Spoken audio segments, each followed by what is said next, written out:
Her Journey to Healing, Reaching Women with a Desperate Cry is an 8-week Zoom seminar in which Kamala and Winston help women to start living their best life by rediscovering the image of God in their life. Kamala, a licensed marriage and family therapist, joins her husband of 16 years, an ordained pastor, to marry the clinical and the spiritual.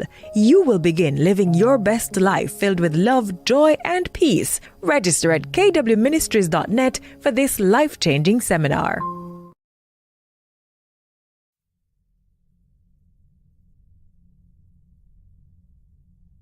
So anxious resistant. So remember there were 4 categories, right? Mm-hmm. So anxious resistant kids were on the opposite end of the spectrum. They didn't have a lot of self-confidence. They really clung to their caregivers, whether it's parents. When I say caregivers, I mean parents, grandparents, just old people in their lives who were, really part of that initial bonding experience. For these kids, they tended to have really exaggerated emotional reactions to stuff, but they also kept the distance from their peers. How did this translate into adulthood? That translated into anxious, preoccupied adults. Mm-hmm. And so they kind of formed less secure bonds with partners and feel really desperate for love and affection.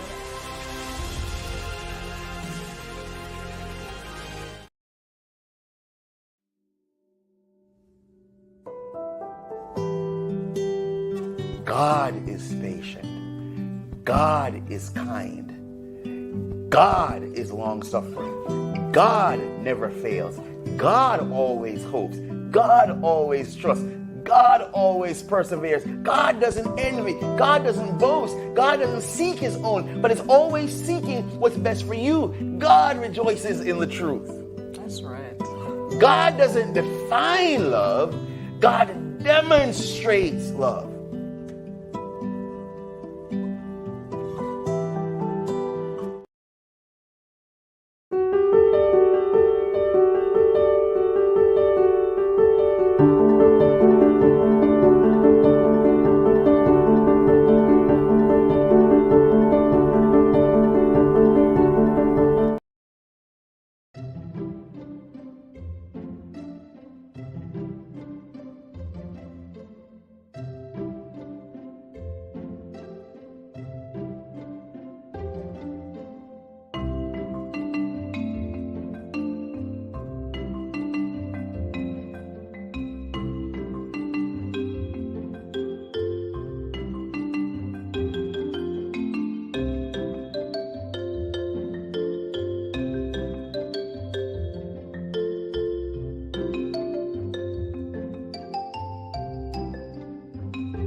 Good evening and welcome back to Monday Night with KW. We are so excited to be here yet again, another Monday evening with all of you viewers. It's Celebration Monday, and on Celebration Monday, we try to make sure that we are doing something to celebrate on a day that typically we tend to think of as, oh, it's another Monday. But today we're celebrating. We just came off of a glorious Mother's Day weekend. The celebrations were wonderful all across social media. My own celebration was pretty snazzy, I can't even lie. So I'm really excited about having had a great day. And Monday has been made better because of it. If you're joining us for the very first time, we want to welcome you to Monday Night Live.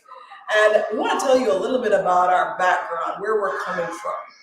So here on KW Ministries, our whole thing is connecting people with people. Through my husband and I's own personal experiences, we were able to realize that one of the things that has come up for us is just our own challenges, our own experiences. And through those experiences, we have learned that we need to connect with people. We have learned that sometimes a little vulnerability goes a long way. And to that end, we have had this Monday night program that we have just been talking with so many people who have shared with us their stories, their experiences, and how their experiences have really taken them through life's journey. The journey towards healing is never a journey that necessarily means that we're all there. That's not the point.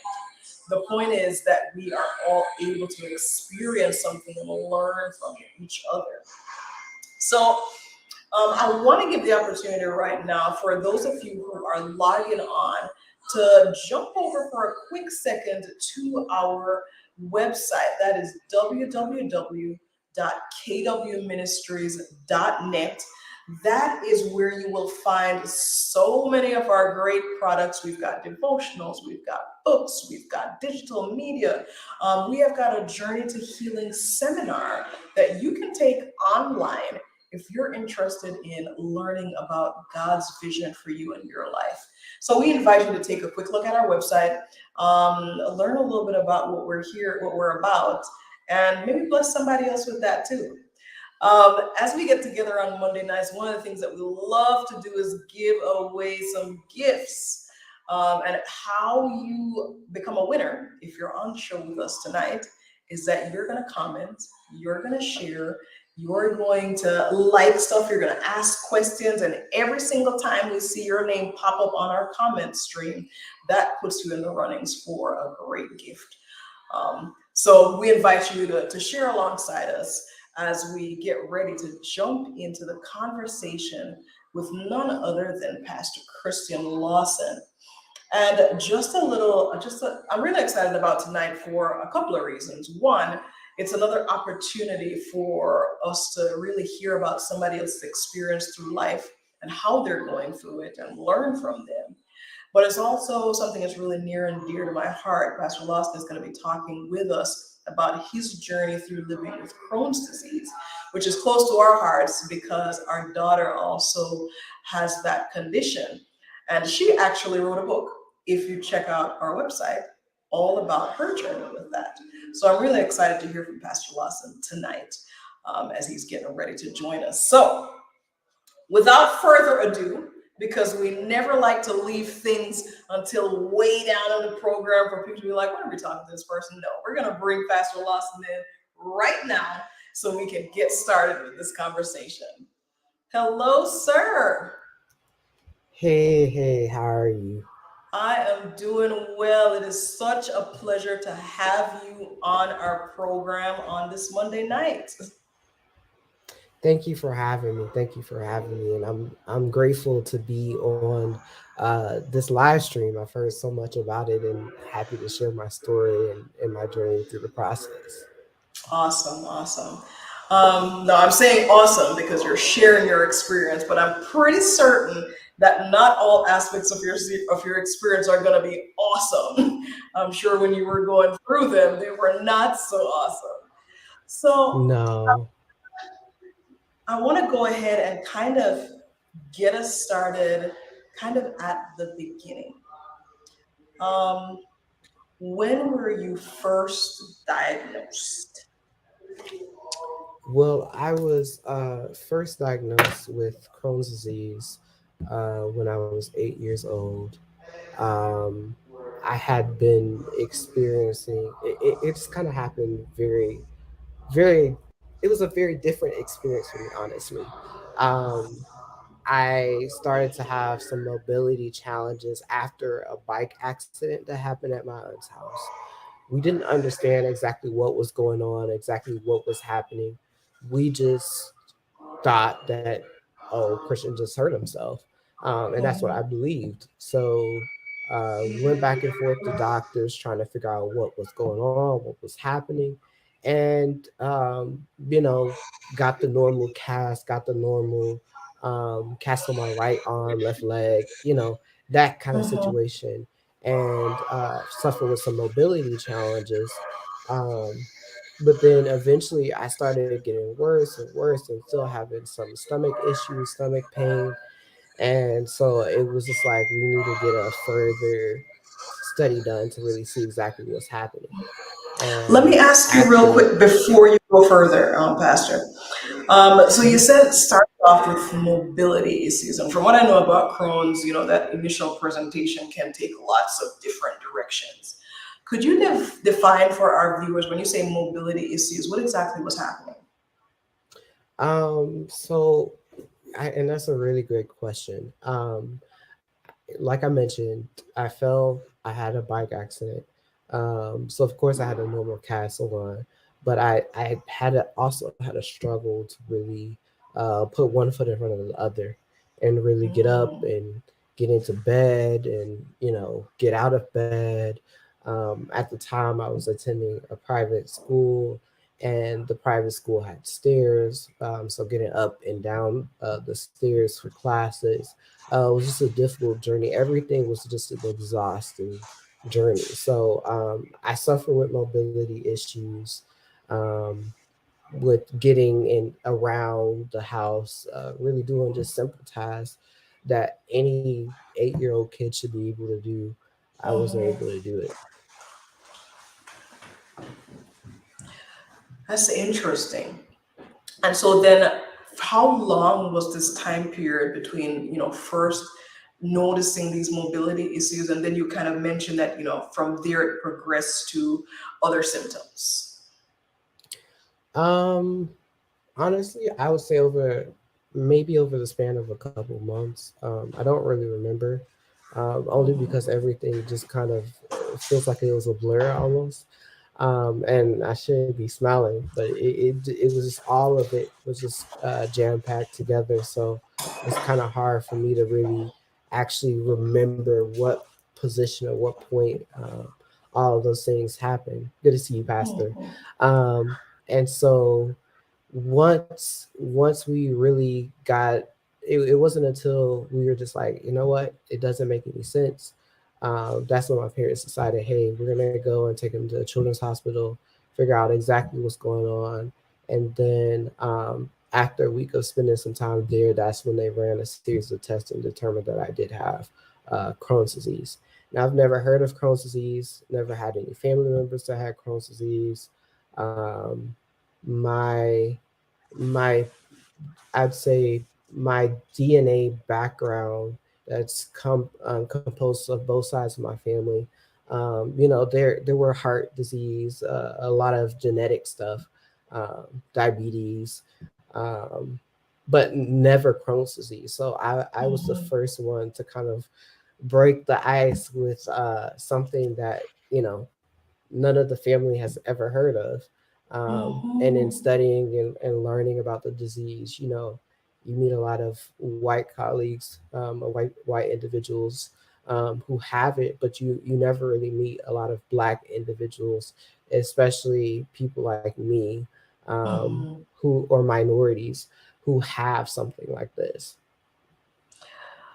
What goes through the mind of an 8-year-old who hears that they have this condition that nobody has ever heard of in this family? Mm. Uh, what goes through the mind of an 8-year-old, especially coming from such a religious background, is why me? Why me? I'm the church going kid, always been in, Christian education. But why do I have to go through this pain? Why do I have to go through this suffering?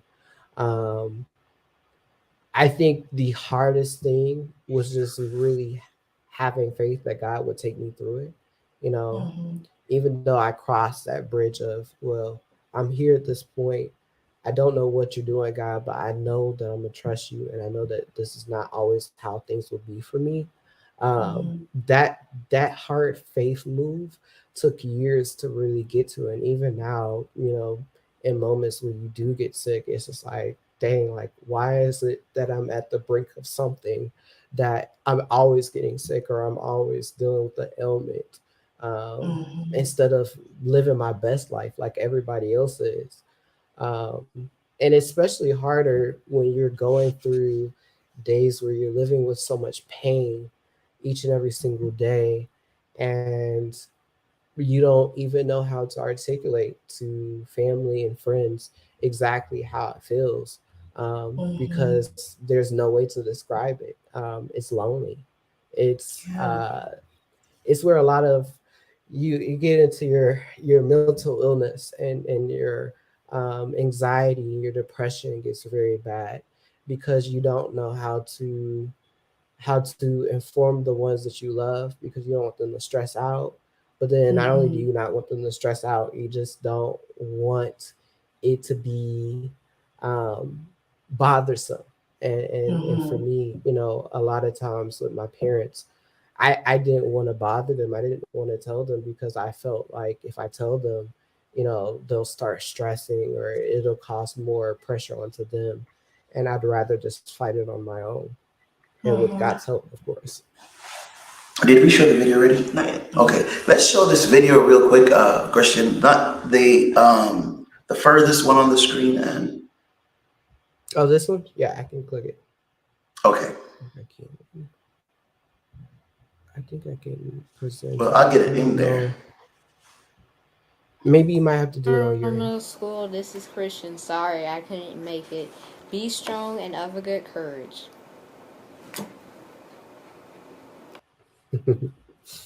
How old were you here? I was 15 years old. So this was the last time that I was in the hospital. Um, so I was 66 pounds when I got into high school. Um, I was on nutritional therapy. So they had me on 6 to 7 cans of medical formula each night. And I was on a oral calorie diet of 500 calories per day. So that's the only amount of substance that I could have per mouth per day. So usually that's just like a chip or uh, somebody that's watching, it's probably like your Lay's bag of chips and maybe some water or so I was constantly counting that calorie count until eventually I just kept getting worse. The feedings weren't working, and it was all in an effort to try to make me gain weight until Mm-hmm. 2015 came. And when 2015 came, I was sick. I couldn't go to really classes to use the bathroom. Like I couldn't do anything for myself. And I remember my mom saying, I'm going to take you to the hospital. This is going to be the last time that we're ever going to have to deal with going back and forth with doctors. I promise you. And this video here is a video that I sent because I had a speaking engagement that I was supposed to do to uh, a middle school that one of my cousins works at, and I wasn't able to make it. So they were like, "Well, let's just send a video. Have you send a video in?" And that's the video that I recorded, and that is the only really the only video that I have personally of during my time in the hospital. And this was before any treatment, any surgeries that I underwent while I was there. You have graduated from college. Yesterday was your graduation. And before we go any further, what I wanted to do, and unfortunately, Christian, I left my phone over there. I want to put up Christian's Cash App. So tell it to us, Christian. It's $CJ Lawson. CJ Lawson. It's a dollar So sign C CJ Lawson. CJ Lawson. Yeah. Dollar sign CJ My Lawson. full name. So dollar sign CJ Lawson. There it goes. And leave it up there, please, Anne. And what we're going to do is throughout the program tonight, I just want to ask you to sow into this man's life. And I apologize. I wanted to start this at the 10, and I'm going to start it with $50. Oh, thank you. Thank you. I'm asking, please, as we go out, I see Dr. Hay on here. I don't know who else is on here because they no longer put up the names, they just put up a number. So Dr. Hay, if you could match my 50, I'd really love you. Or if you could go higher than my 50, I'd love you even more. I know Sister Remo is here. I want for us to hook up this young man real good. He has been strong. He has, and I take this personal. I don't know if my wife, if she started off that way or not, but we take this personal. As you know, our 15-year-old daughter has Crohn's, and so we take this very personal. All right, so we're going to interrupt ever so often to talk about this Cash App piece. And all right, there we go. Dr. Hayes there. Dr. Hayes matching. Good. Who else is on? Who else is on? Can you please match our 50? Thank you so much, Dr. Hayes. Thank you guys so much. God bless each of you. Can we please match our 50? Whoever else is on. I want to go back to talk about an 8-year-old saying, "Why me?" I want for us to explore that a little bit, Christian. Okay. You want to show that now, Christian? Yeah, that's a picture of me when I was in I believe the 3rd grade, because I had to repeat the 3rd grade again, and this is fresh. And you had to repeat the 3rd grade because you were in the hospital so much, so you missed a lot of school. Correct. So this is fresh when I was fresh out of the hospital. I had they had me on steroids, so that was my first time. Our family's first time really even hearing about steroids. And I was just constantly eating every 30 minutes, constantly eating because I was just hungry, and my family didn't understand that. So it was definitely multiple different stories that I could tell if we had the time, of occasions where my mom would just be like, "Boy, what are you doing?" But the question of why me, Pastor, is one of those things that I struggled with the most. And it wasn't until eventually, like a couple years later, that I really identified the reason why. And there's something another pastor told me that's always stuck with me for the rest of my life. He said, "Christian, you may not understand. Sometimes our stories are not about us, but sometimes it's about how God uses our stories for his glory." And our now, stories how old were you when the pastor said that to you? I was probably maybe about, I'd say 15 or 16. So this was like right after I had just gotten out of the hospital, after, reaching remission. That's when, I was on a spiritual retreat with my school, Atlanta Adventist Academy. And he, I was just telling him my story, and I'm just like, I don't get it. Like, I don't understand why this has all happened to me. And that's when he told me that quote. All right, so before we go to that quote, Christian, I want for us to explore the why me, because here's the thing. A lot of us ask, why me? I remember I met a lady who was a vegetarian, who didn't eat, who made sure she ate properly, who who was very careful with her life, and she had cancer. And her question to me was, "Why me?" Sister Sands, good evening. We're collecting. We're trying to give. Anna K, can you put that cash out back up, please? We're trying to give our guests tonight a really nice graduation gift, and we have $100 so far. Thank you, and Sister Sands. So could you please cash app him $50? Sister Sands, the pastor and me is collecting offering. Thank you so much. Oh, nothing to be thankful for. Let's just see what we can collect tonight, and we want to give him a nice graduation gift, please.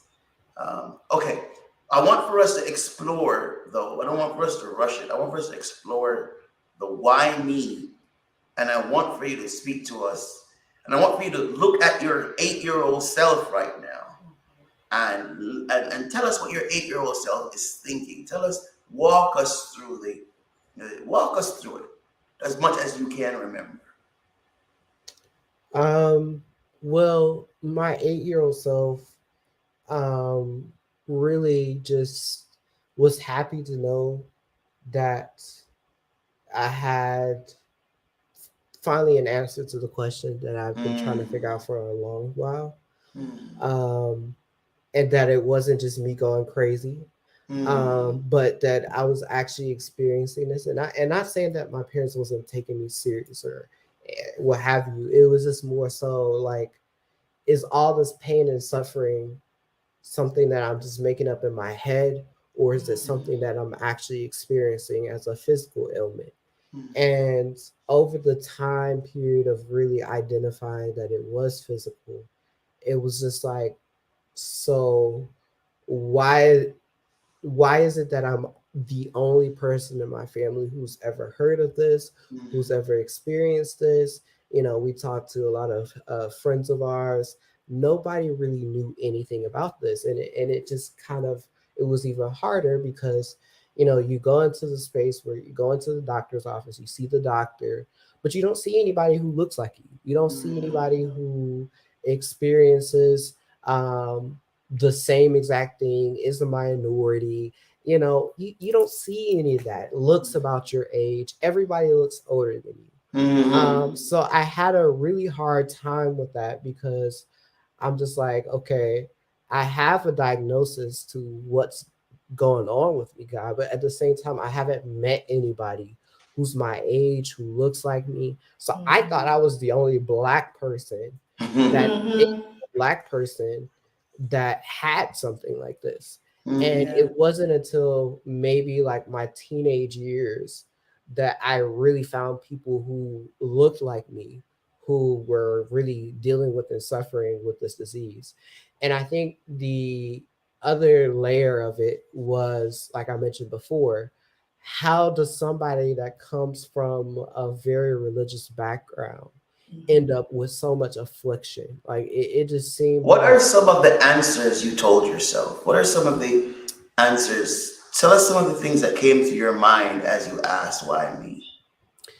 The one of the things that came to my mind when I asked myself is these questions is, it's gonna be okay. I didn't know how it was gonna be okay. I just knew it's gonna be okay. I knew that there was so much more greater in store that God had for me, that this is just only a process, that this is just only a season. And I had a hard time, you know, when we go through affliction, it's hard to really look at it as a season. It's just like, this is just here to stay. And there were times where, you know, I wrestled with God. I'm just like, God, I don't understand this. I know what your word says. I know what Psalms 46 and verse 10 says. I know what your word says, but I don't understand. And it doesn't match up with my situation. So it was an inner struggle. Even though I had the answer, it was just like, I still couldn't put it all together to give myself the satisfaction to know that I was going to be okay. And it got to the point where when people would say cliche things like God's going to heal you, it's just like, but you don't understand the present affliction that I'm dealing with. You know, I related to a lot with Paul and how he talks about the thorn in his flesh, you know, and it's constantly, every time he wants to do something, it's constantly restraining him, it's constantly restricting him. And it just kind of felt like that for me, like, you know, in a winning season where, you know, I thought my next chapter was going to come for so many things in my life. That's when I had affliction and I had to take time off from school, or I had to, you know, go back home and live with my parents, or, you know, I had to um, catch back up in classes. All of those different areas just like pushed me back. And it was hard to really look at my friends and say, hey, like, I know that it looks bad for me right now, but stay encouraged. My friends were the type of people that were just like, man, like, I don't know what he's going through, but I'm just gonna pray for him, you know. I'm just gonna lift him up in prayer. And so a lot of the relationships that I have today, with friends in high school or either middle school while I was there, a lot of them really didn't understand what I was struggling with until later on when I told them, or either when there was a conversation that happened in class where I brought it up and discussed it, and really rose an awareness to it, because it was something that you never heard of, especially for me being a Black person coming from a pretty good area of town, a pretty good area of Atlanta.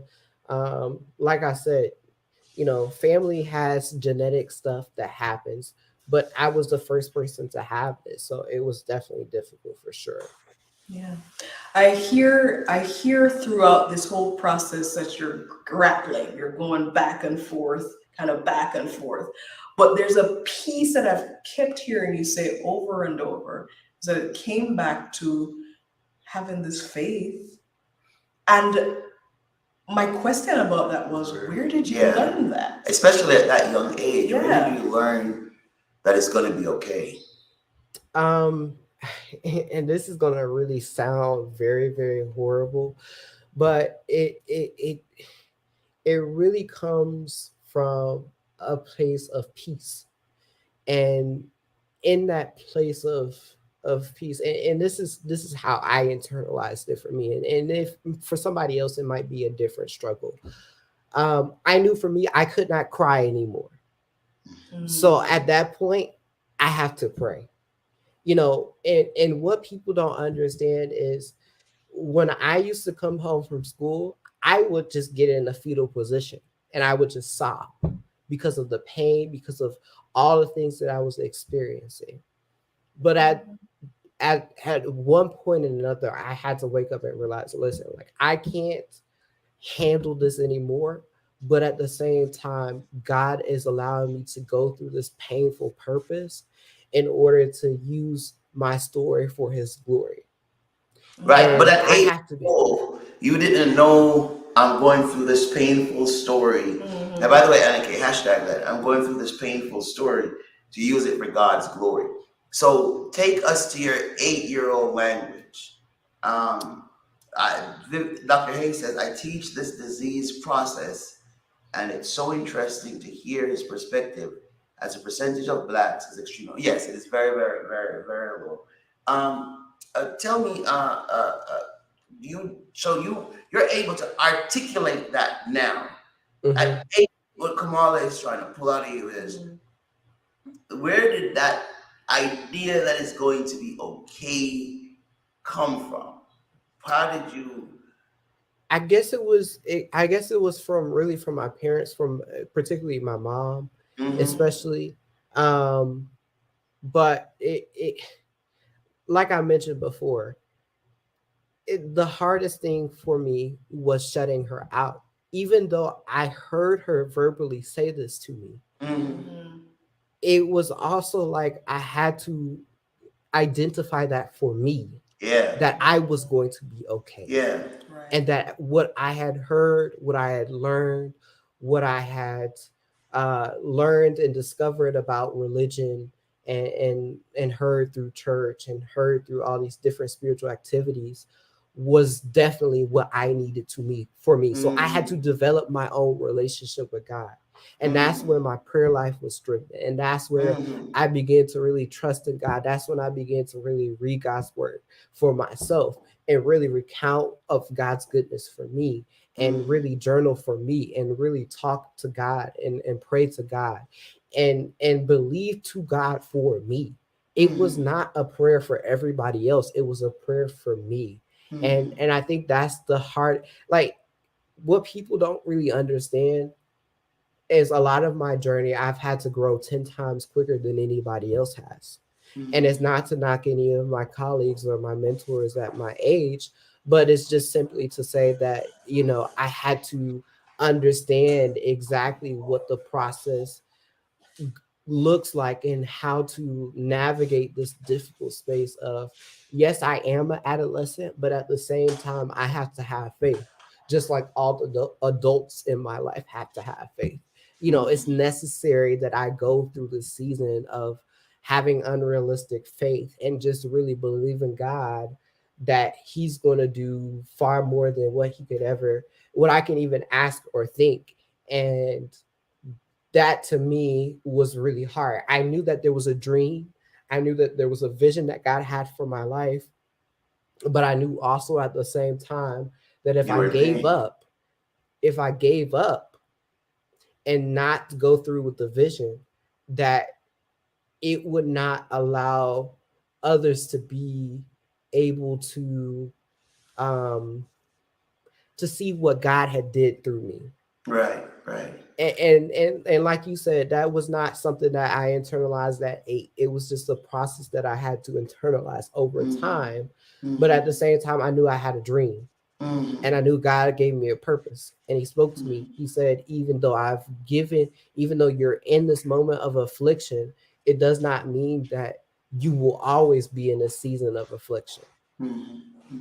And so that's how you have to really turn things around. Like, you know, a lot of times I know people struggle with things, and I'm not saying that your physical ailments are something to neglect. No, get help, seek help, do what you need to do. But at the same time, there comes a moment where you as a believer have to say, I got to have faith in God. I can't keep on crying about this situation. Yes, the pain hurts. Yes, the suffering hurts. But at the same time, I have to lay it in God's hands and be okay with that, but also pray for deliverance. And sometimes, you know, I had people that said, well, maybe you might not never get delivered. Then how do you feel if that happens? You know, it was those difficult moments where you had people that were for you, and then you also had people that were just like counting it all joy and saying, well, maybe you're going to always be in this condition.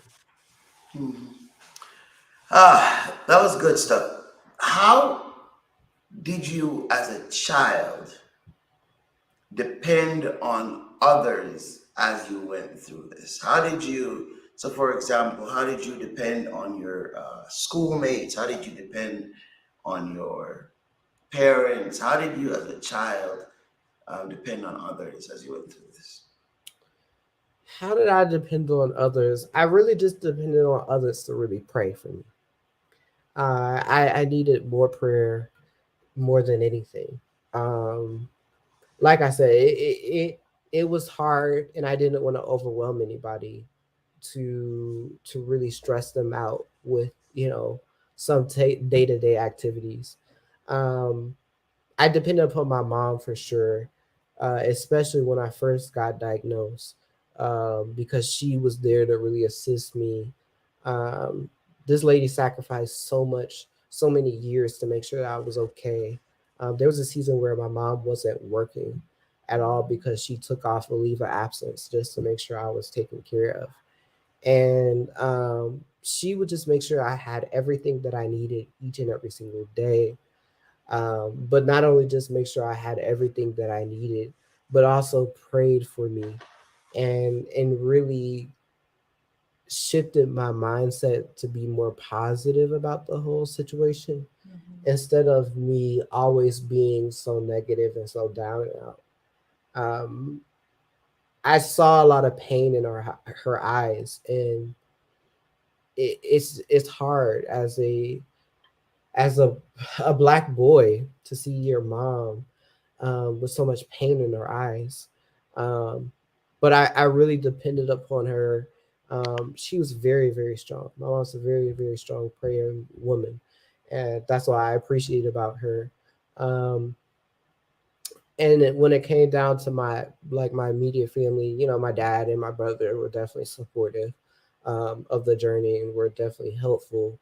But in a school environment and in a work environment or what have you, whatever setting I was walking into, um, I just asked for prayers, and that's what me and my family did. We just asked that people relied upon people to pray for me, to pray for my healing, and to pray that God would allow His will to be done. Sometimes we have to be okay with knowing that sometimes God allows us to go through suffering. Um, like I said earlier, for his glory, but not only for his glory, but to allow other people to know that it's not us doing it on our own. It's really just him keeping me, and maybe the deliverance might not come in this season of life. But at the same time, I had a blessed assurance in knowing that God is still in control, and that if I did go to sleep in Christ, that I would be able to, the next voice that I hear God coming through the clouds of glory. And that concept is very hard for an 8-year-old little boy to understand, because you have people that are praying for deliverance and that believe that you'll be completely healed. But then you also have some people that believe that you'll constantly deal with this and that you might lose your life in dealing with this process. And at least you will be able to hear God's voice, at the next at the trumpet sound. But it was just like believing for myself that God was going to take care of me. It was definitely a hard process, and really trusting that people were praying for me Christian, was hard. I want to ask you. I want to come back to a child looking in the eyes of death, which you just spoke about. But I want to go back to something else first. So, when my daughter, how we found out that my daughter was in pain, it was pure coincidence. She was losing 5 pounds per week. We walked in. Dr. Hay has a really good question that I'm going to follow up with right after I ask you this. Um, we walked into the room. She's losing 5 pounds per week, so we're now concerned. We walk into the room, and I stretched out my hand to hold her, and she jumped. Mm-hmm. And I said, are you in pain? Mm-hmm. And then she told us that she was in pain. And she had been in pain. She would then say, I have learned to live with this pain. Why didn't you tell anybody? Because I don't want you to worry. I hear that same theme in what you're saying. Yeah. Here's my question. What is it? Why was it so important to you that people not worry? Where did that, help me articulate that question? That's a really good way that you're putting it. Just the idea of where did you get that, the need, the desire, The to need, shield just people right. from what you were going through. Right. I think the need that I or where did I get that concept from is just by simply seeing how stressed it was for my mom to hear that I had this disease and there was nothing that she could do about it. There's no amount of money that she can change the situation. There's no amount of how many times she prays that she can really change this thing. there was nothing that she could do humanly possible. And so, therefore, my instant notation based off of being in church all of my life is, why worry about it when we believe and when we say all of this time, cast all our cares, cast all of our anxiety upon God, and He will care for you. For me, as a boy, my mom taught me to cast my cares. And she said, just cast it on God. I don't know what your cares are, what you're going through, but cast those cares onto God. And when she told me that, that brought me freedom, because even though I was dealing with affliction, I knew that the affliction could not control what God's purpose was for my life. Hold on. Hashtag. Even though I was dealing with affliction, I knew that the affliction could not control God's purpose for my life. Hashtag. Even though I was dealing with affliction, I knew the affliction could not control God's purpose for my life. That's good. That's good. Go ahead. So even though the affliction could not control God's purpose for my life, I also knew that for me, I needed to not to worry, because I needed to know that if God created me, how is it, why would I doubt that He is capable of taking care of me? And that, to me, like, if I don't really trust God as the master and creator and maker of me, then that just basically says, God, I don't really know you. But at the same time, like, it's very hypocritical for me, honestly. In a Not sense, hypocritical. It's a struggle. right, it's a struggle, but at the same time, it's like, how do I say this? It's like I pray and I say I believe, but then at the same time, it's like I do something different. And I know it's human nature. I get it. But at the same time, I also know, for me, that I need to really walk by faith and live out what I believe, and not only just live out what I believe, but also believe that God has a master plan. And that's the hardest thing to see in the moment of a struggle, is that there's a Exactly. master plan in store. Um, so even though we might plan our course of life through our heads, that does not mean that it will always go that way. And every single time I have tried to plan my life out, God has always kicked me down to the curve and said, "This is not what I had planned for you." I'm serious. I'm just being honest. Okay. So I'll tell you this, right? I just recently, like you mentioned, Pastor graduated from Oakland University over the course of this weekend. Praise God. And we're But collecting $50. We're but collecting. Hold on, I'm coming, Christian. There's a cash app up there. $ CJ Lawson. Would you please match Elder Hay? Christian, I know. Tell me, what have you seen? How much do you have in there now? I Let me have see. 150 right now. So Elder Hay Oh, just praise sent me some God. money, $100. Thank you, Elder. Oh, well, Dr. Hay did 100. We did 50, so we have 150. We need to get this to 200. I don't know who else on, so I don't know. We need to get this to 200. So please work with us. We want to get this to 200. This young man has gone through a great struggle, a great ordeal, and has graduated from Oakwood University on this weekend. And Yes. we didn't plan this. When we asked him to come on, we didn't plan this. And today, as I was praying, I was talking to the Lord. I just felt led that we needed to do this for him. So let's Thank you. please, somebody else please add another 50, 25. We don't. I'm saying 50. But if all you can do is 25, we're glad to take it. If you can just do 20, we're glad to take it. I hope Julie Cropper is on. Julie's on. I know I have a 50 coming from somewhere. Okay, Christian, you were saying that So, God, you like, make these plans, and then God shows you I have another plan for you. right. So like I said, Pastor, I had planned out how I wanted my 4 years of college to be. I said, God, this is what I want you to do in this season. This is what I want you to do in that season.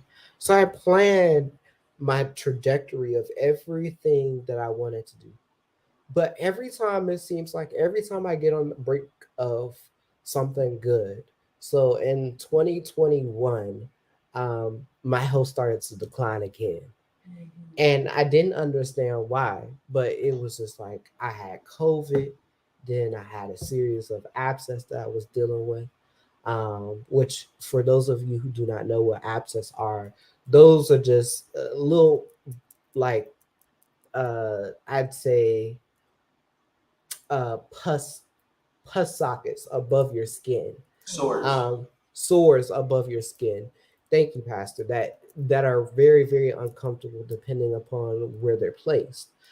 So mine were in a very uncomfortable place, and I was losing weight. I wasn't eating. I was very anemic. I was very, very weak because I'm on a medication where if I don't have my infusion every 8 weeks, I get really weak and I can't really do anything for myself. Like I'm simply just like talking about walking from here to the closet that's in the back of me. I can't do that if I don't have my infusion. And so there were weeks that I didn't have my infusion because I was having these abscess and, really trying to trust God through the process, praying until finally it got to the point where I could not walk. Like July, I think, but July 5th, I could not absolutely stand out of bed by myself. Like it was that bad. I called my dad. My dad came from Atlanta.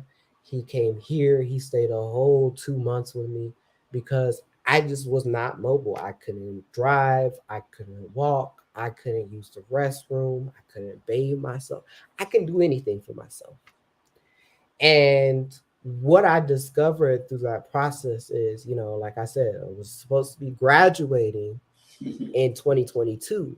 And so, I was happy, I was excited, I was amped up. Like I was just like, oh man, I'm just going through through a season right now. And by the time August comes, I'll be back in school. So I was telling my dean, I know it looks bad. I know the situation seems bad, but I'm gonna be okay. And that's the faith that I had. But God was like, no, that's not what my plan is for you. And so it ended up being that I had to take a semester off. And then I was supposed to come back in the spring of 2022. And so I say all that to say is when I did come back, God showed me, and he showed me over the past 3 semesters. He's like, this is why I wanted you to come back. And this is the reason that I had you come back. And it wasn't about confirmation. You. Right. It was the confirmation that I needed, but it wasn't about me, but it was about the fact that he needed to use me for his glory. Yeah. And so even though, everybody else has graduated, even though, for normal people, every graduation was just like, yeah, I did my degree. For me, it was a faith journey because the dream that I am living in right now, that dream started when I was a kid. That dream was in the mind of that 8-year-old boy that I showed you earlier. And that 8-year-old boy had heard so many people tell him that he was never going to do it, that it was never going to be done, that he would have to struggle and have to always fight to really make it work. I have faced so much opposition in my life, but I use that opposition to elevate me. I love a good challenge. I love people to tell me that I can't do something because that just means that I can come back and say, look at what God has done.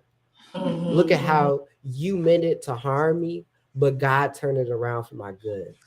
Christian, let me take a quick break and we'll come right back, okay? Yeah. A quick break and we'll come right back. Okay. There's a commercial that used to say, don't leave home without it. I think it was MasterCard. And at the end, they would say, you couldn't put a price on it. A price could not be put on what you and your wife did for us, did for me this week. And I'm just praying that your ministry will continue to be the blessing to others as it has been to me this week. Just the opening of the eyes, just seeing God's word with a whole different set of lenses, just understanding what is required of us and laying aside the misnomers, the erroneous teachings, the errors, and just accepting who I am in Christ. And no one else could tell me who I am but the Word. Awesome. Yeah. Thank you for hanging out with us all week long. Thank you for being there with us. Right.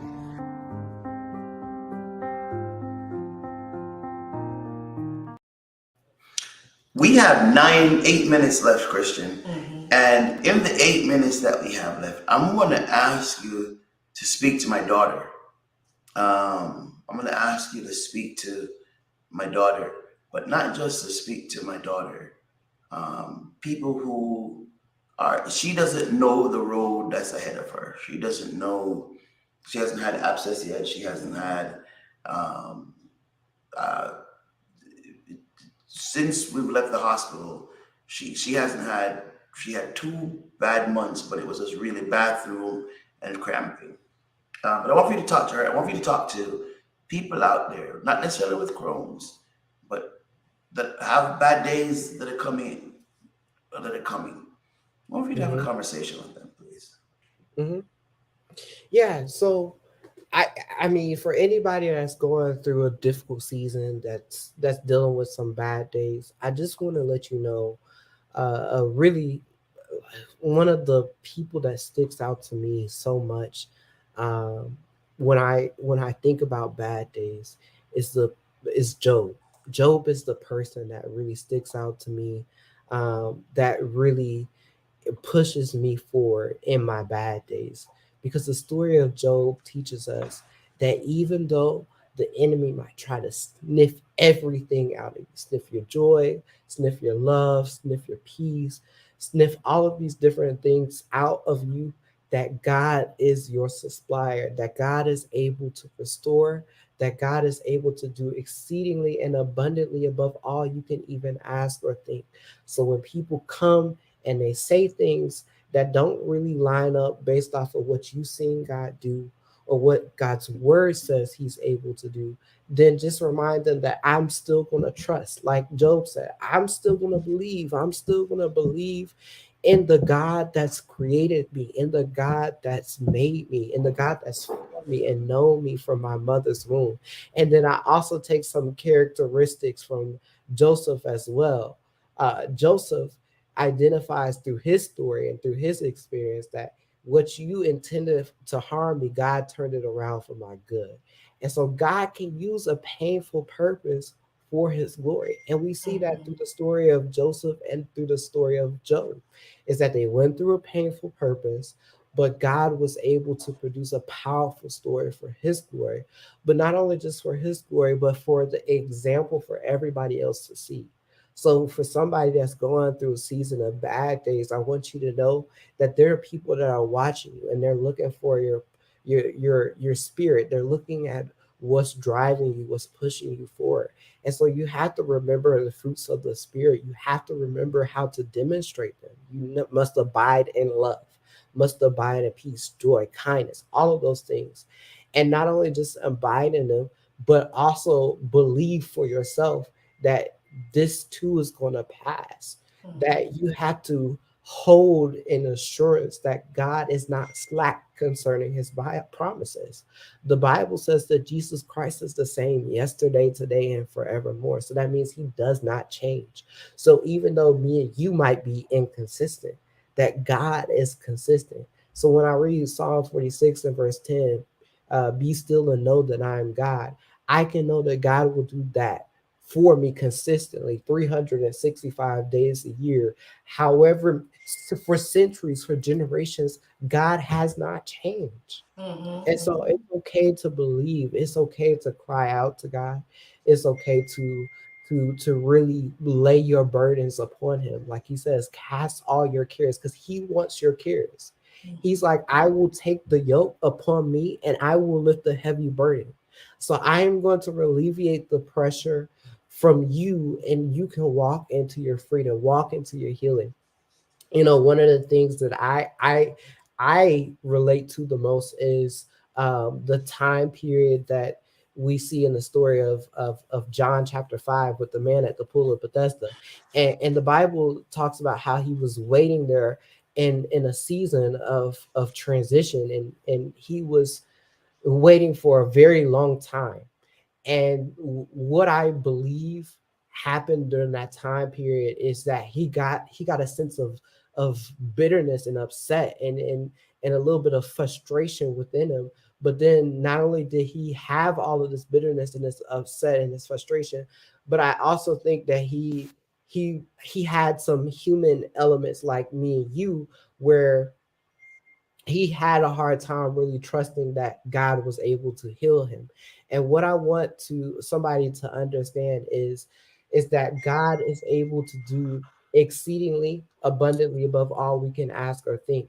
And sometimes our healing might not come within the time period that we think it's going to come, but God is an on-time God. So he may not come when you want him, like the old people used to say, but he's going to be there right on time. But I feel like, Pastor, I need to come a little bit closer to somebody your daughter's age. And I know a lot of times in church, we shout over certain things. We shout over all these different moments, and we have these moments where we, as adults, are encouraged and are strengthened. But it's harder for somebody that is a young person that is going through the season of having bad days and good days. And what I simply want to tell you, if you're going through that process, is just simply trust God. Like literally just lay it at God's feet. Like be like, God, I don't know what you're doing in this season, but I just believe that you're going to be able to do exceedingly and abundantly above all can I ask or think. God, I know that you're greater than anything that I can even face. Whether it's in school, whether it's a health condition that you're going through, God is greater than it all. So it's not just something cliche that we say from week to week, or it's not something that we just hear repeatedly through conversations, but it's something that we have to really believe and have a true full understanding that God is able to do this, and not just, oh, this is the churchy thing to say. No, this is what God is able to do, because we have seen people healed. Listen, when I tell you I have seen people healed and I heard about people being healed around me, I knew that God was able to heal me. I knew that God was able to deliver me. So there was no worries, no stress in my mind, because I knew that if God was able to do it for Susie, that God was in the neighborhood and that he could do it for little old me, Christian. I knew that it might not be in the same amount of window that it might happen for somebody else, but that maybe God was using my story, my experience for his glory. And so don't be upset at the process and how long it takes for you to be able to get your deliverance. Just be grateful that you have your deliverance. And just be grateful that God has been supplying and continues to keep you each and every single day. Like I say all the time, my body might be filled with pain, but I know that God is greater than my pain. I know that God is greater than anything that I will face in my life. And I know that even though I've walked through this valley of shadow of death, even though I've walked and seen death, literally look death right in his eye, I knew that God was greater than any of it. So whenever people would say, hey, I don't think that you're going to make it through the situation, I said, I believe in a God that is able to do exceedingly and abundantly above all we can ask or think.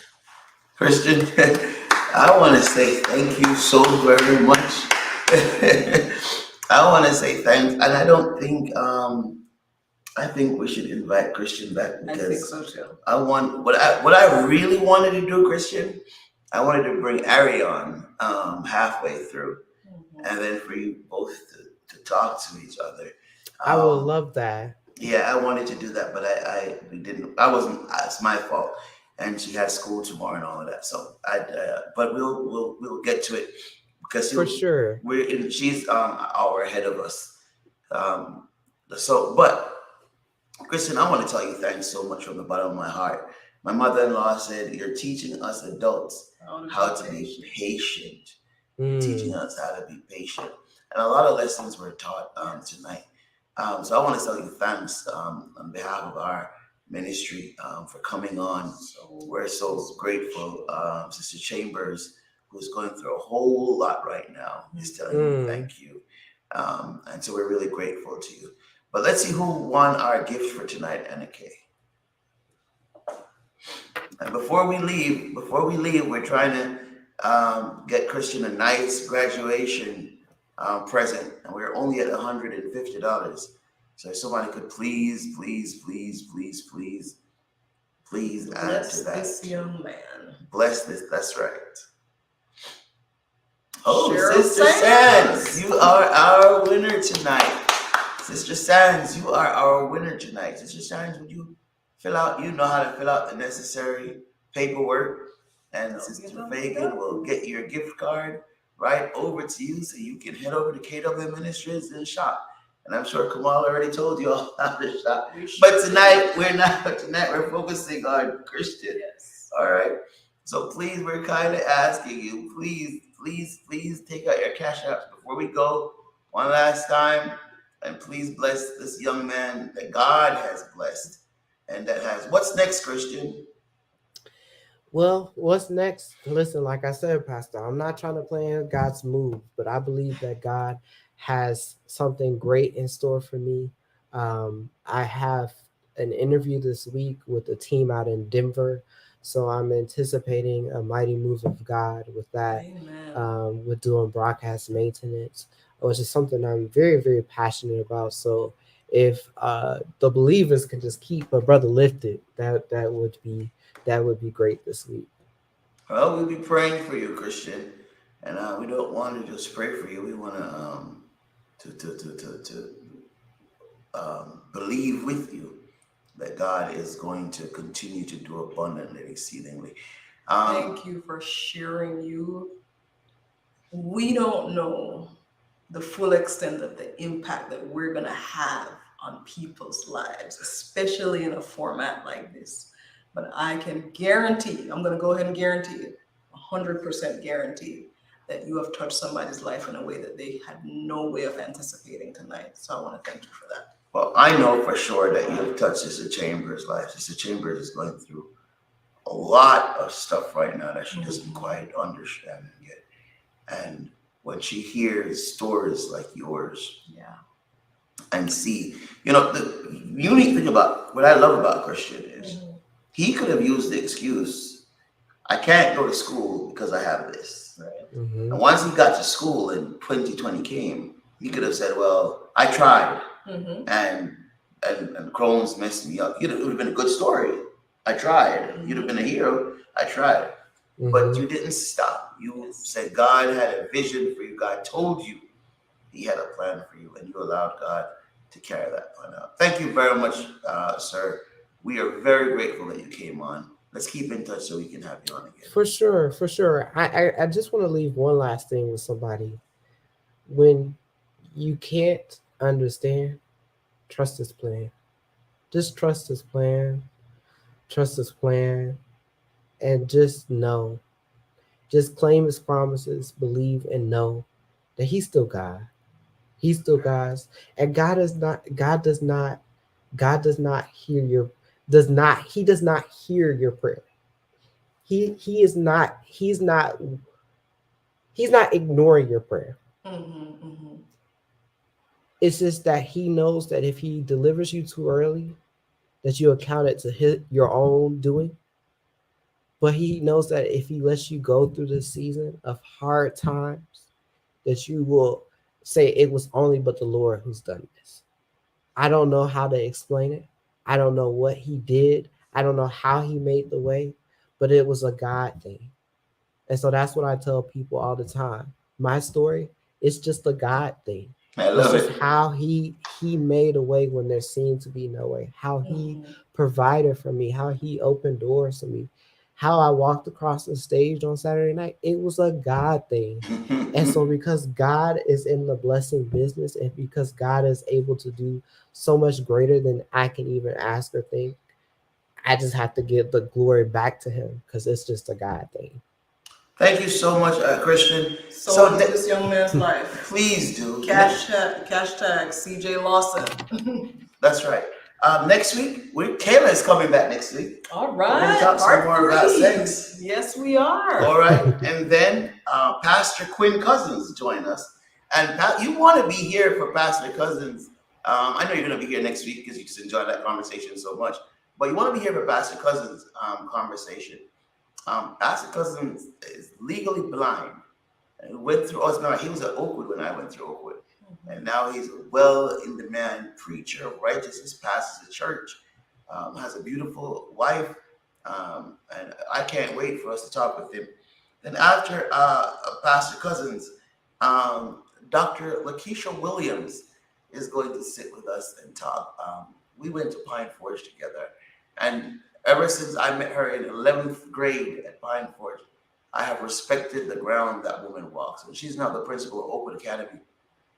And she's had some amazing things that has happened to her, from her basketball team to losing her dad. You want to be here for Dr. Williams. And then Lorraine Mendez will talk with us. And we're just going to have a family conversation. That's my cousin. We're all the same age.